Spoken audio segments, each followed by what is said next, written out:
Rumah Sakit Sentosa Bogor klaim sepi pasien, buntut bayi tertukar. Rumah Sakit Sentosa Bogor, Jawa Barat mendapatkan sanksi sosial setelah kasus dugaan bayi laki-laki tertukar di ruang bersalin setahun lalu.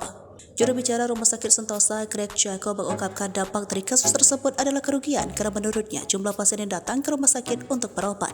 Menurutnya, sanksi sosial tersebut merupakan konsekuensi yang harus diterima oleh rumah sakit. Oleh karena itu, ia berharap kasus tersebut diselesaikan atau sebisa mungkin berakhir damai bagi semua pihak. Rumah sakit ingin mengedepankan penyelesaian kasus tersebut secara kekeluargaan, sebab pihaknya sudah terlalu banyak menerima konsekuensi atas kejadian tersebut. Sejak awal, pihak rumah sakit selalu kooperatif membuka diri dan membantu dalam menyelesaikan kasus tersebut. Pihak rumah sakit juga sudah secara terbuka menyampaikan permintaan maaf kepada Ibu Siti 37 tahun dan Ibu DP alias Dian 33 tahun saat mediasi atau diumumkan hasil tes DNA. Permintaan maaf dilakukan langsung oleh Direktur Utama Rumah Sakit Sentosa, kemudian bagian manajer penunjuk medis.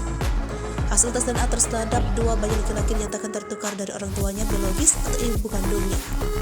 Pihak rumah sakit maupun tenaga kesehatan bertanggung jawab atas kelalaian yang dilakukan perawat dan bidan. Sebanyak 15 tenaga kesehatan rumah sakit langsung disanksi, 5 diantaranya dinonaktifkan sebagai tenaga kesehatan. Dengan demikian, mereka sudah tidak lagi melayani kesehatan di rumah sakit tersebut. Menurutnya, peristiwa bayi tertukar itu terjadi di luar kendali atau daripada kemampuan pihak rumah sakit.